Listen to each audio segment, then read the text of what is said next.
स्वागत है आपका दिव्य दिल्ली न्यूज़ में। मेरे साथ है संध्या मेडिसिटी से डॉक्टर रजनी गुप्ता। डॉक्टर रजनी, जैसे कि आज हमारा मेन मुद्दा है कि वात को कैसे सही किया जाए, शरीर में वात कैसे बढ़ता है। अगर आपके शरीर में भी रुक्षता रहती है या अकड़ाहट बन रही है, सुबह उठते ही शरीर में ज़्यादा जकड़न रहती है, घुटनों में दर्द है या सभी जोड़ों में दर्द बना रहता है और ओंठों में ओंठ आपके फट रहे हैं और आपको नींद सही नहीं आती है, तो ये सब वायु के बढ़ने के ही लक्षणाज होते हैं। जब हमारे शरीर में वायु बढ़ जाता है तो अकड़ाहट और जकड़न ज़्यादातर शरीर में रहती है। वायु किन कारणों से बढ़ती है? देखिए, अगर आप दिन का खाना प्रॉपर नहीं खा रहे हो या आपका पहले का भोजन नहीं पचा है फिर भी आप खाना ले रहे हो, आपके खाने में बहुत ज़्यादा ड्राई चीज़ें जा रही हैं, जिसको हम बोलते हैं बाजरा। आजकल लोग मिलेट डाइट्स बहुत ज़्यादा लेते हैं, तो जिसमें अगर रूक्षण पर ज़्यादा ले रहे हो तो वो आपको वायु को एग्रीवेट करेगा। इसलिए डाइट को बैलेंस करना होता है। आपको अपनी पहले प्रकृति को समझना है। आपकी प्रकृति वात है, पित्त की है या कफ की है। जो वात के लोग होते हैं वो बहुत ही पतले रहते हैं और उनके शरीर में ग्रोथ नहीं आ पाता, और वात के लोग जो हैं वो बैठे बैठे भी हिलते रहते हैं। कई बार आपने देखा होगा कि कुछ लोगों के हाथ या पैरों की मूवमेंट्स लगातार होती रहती है, बात करने में बहुत ज़्यादा बातें करते हैं तो वो वायु प्रकृति के ही लोग रहते हैं। अगर वात प्रकृति आप में भी ऐसे सिम्टम्स हैं, आपके जॉइंट्स में पेन हो रहा है या मल्टीपल जॉइंट्स पेन है, स्टिफनेस ज़्यादा रहती हैं, ओंठ फट रहे हैं, बाल गिर रहे हैं, तो आपको अपना एनालिसिस करवाना चाहिए कि आपकी कौन सी प्रकृति है, उसके अनुसार ही आपको ट्रीटमेंट्स लेने चाहिए। वात दोष बनने का क्या कारण होता है? वात दोष सबसे पहले तो अगर हम नींद प्रॉपर नहीं लेते हैं, अगर हमारी 8 घंटे की नींद प्रॉपर नहीं है या इंटरप्टेड स्लीप है आपकी, या आपको 2-3 घंटे के बाद बीच में आप उठ जाते हो, या आप खाने में बहुत ज़्यादा ड्राई चीज़ें ले रहे हो, ड्राई फ्रूट का ज़्यादा सेवन कर रहे हो, व्यायाम एक्सरसाइज करते हो, बहुत एक्सेसिव एक्सरसाइज कर रहे हो, या अपने बॉडी के स्टैमिना के अनुसार ज़्यादा काम कर रहे हो। कई बार होता है कि हम किसी काम में इतने उलझ जाते हैं और जितना हमारे बॉडी का स्टैमिना 7 से 8 घंटे काम करने का, उससे भी एक्सटेंड हम 15-16 घंटे काम करते रहते हैं, तो उससे हमारे शरीर का वायु दोष बढ़ जाता है। अगर आपका पुराना आहार नहीं पच रहा है, फिर से भी आप खाना खा रहे हो, उससे भी वायु दोष बढ़ेगा।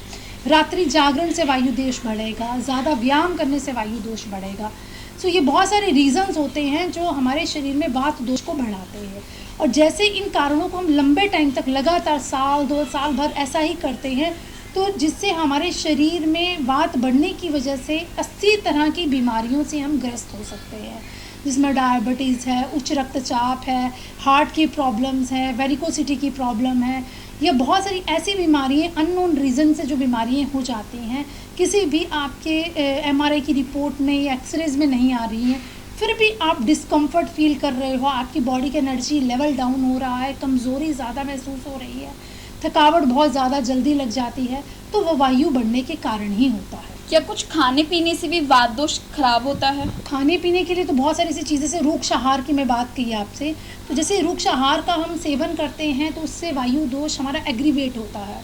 और अगर आपके शरीर में लगातार दर्द बनी रह रही है, जकड़ाहट हो रही है, नॉर्मली लोग जैसे OPD में भी आते हैं तो वो बताते हैं कि हमारा वात बढ़ गया जी, अब हमें क्या करना है।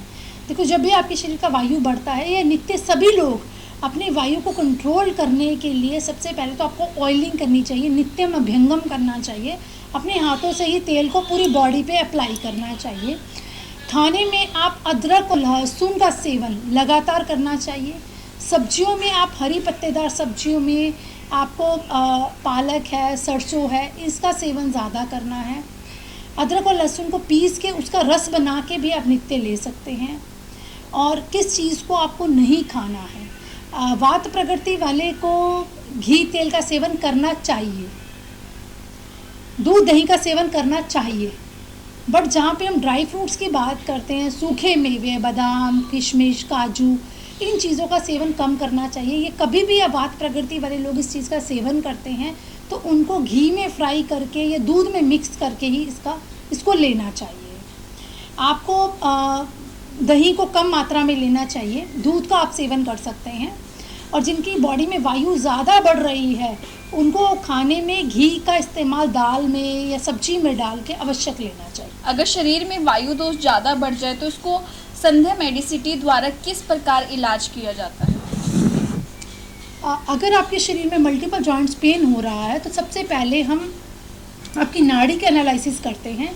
नाड़ी का एनालिसिस करने के बाद आपकी प्रकृति का एनालिसिस किया जाता है, आपकी वात पित्त कफ कौन सी प्रकृति है, उसके अनुसार आपको कुछ मेडिसिन एडवाइस की जाती है जो वायु दोष को कम करेगी, और साथ में कुछ ऑयल्स प्रोवाइड करते हैं जिसको आप पंचकर्म की विद्या के द्वारा, हमारे दिल्ली एनसीआर में बहुत सारे सेंटर्स हैं, वहाँ पे जाके आप पंचकर्म के माध्यम से भी अपना इलाज ले सकते हैं, और नहीं तो आप घर बैठे भी अपने वात दोष पे कंट्रोल कर सकते हैं, जिसके लिए स्पेसिफिक कस्टमाइज्ड डाइट चार्ट दिया जाता है और कुछ ऑयल्स दिए जाएंगे जो ऑयल्स आपको लगातार अपनी बॉडी पे अप्लाई करने हैं। तो इसका सेवन करने से आप अपनी बॉडी के वात को नियंत्रण कर सकते हैं। तो अगर आपको भी बॉडी में वात दोष की शिकायत है तो नीचे दिए गए नंबर पे संपर्क कर सकते हैं और संध्या मेडिसिटी की डॉक्टर टीम से बात कर सकते हैं।